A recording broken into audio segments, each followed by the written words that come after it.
এখন আমরা আরো একটি নতুন বিষয় নিয়ে আলোচনা করব। কত ডিগ্রি কোণ অঙ্কনের ক্ষেত্রে আমাদের চিত্রগুলা কেমন হবে, অর্থাৎ 45 ডিগ্রি কোণ অঙ্কনের ক্ষেত্রে আমাদের চিত্র কেমন হবে, 30 ডিগ্রি কোণ অঙ্কনের ক্ষেত্রে আমাদের চিত্র কেমন হবে, 60 ডিগ্রি কোণ অঙ্কনের ক্ষেত্রে আমাদের চিত্র কেমন হবে।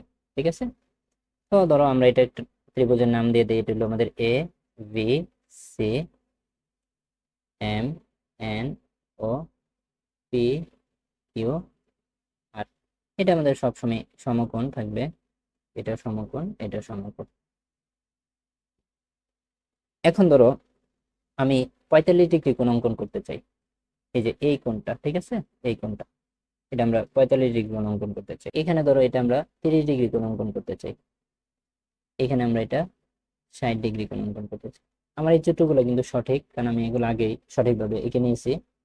তোমার মনে রাখতে হবে 45 ডিগ্রি কোণ যখন তুমি অঙ্কন করবা, তখন তোমার লম্ব আর ভূমির দৈর্ঘ্য মোটামুটি সমান হবে, মোটামুটি না একদম সমান হবে।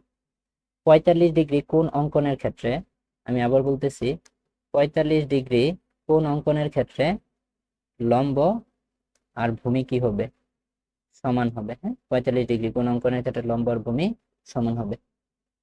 30 ডিগ্রি কোণ অঙ্কনের ক্ষেত্রে, 30 ডিগ্রি কোণ অঙ্কনের ক্ষেত্রে তোমার ভূমি, তোমার ভূমি বড় হবে। ভূমি বড় হবে, কার থেকে বড় হবে, লম্ব থেকে বড় হবে।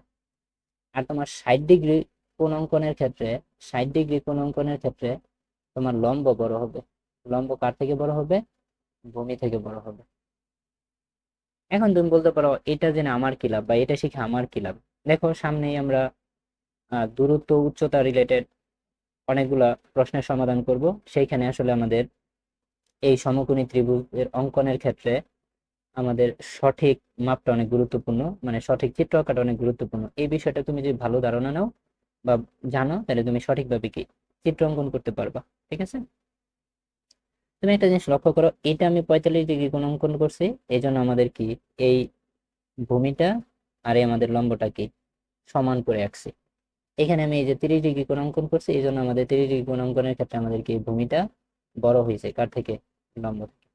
এখানে আমি 60 ডিগ্রি কোণটা অঙ্কন করছি, এটা অত্যন্ত গুরুত্বপূর্ণ বিষয়, এটা মনোযোগ দিয়ে বোঝার চেষ্টা করো।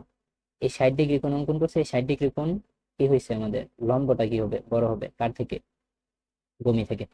45 সহজ হিসাব, 45 মানে কি লম্ব আর ভূমি সমান।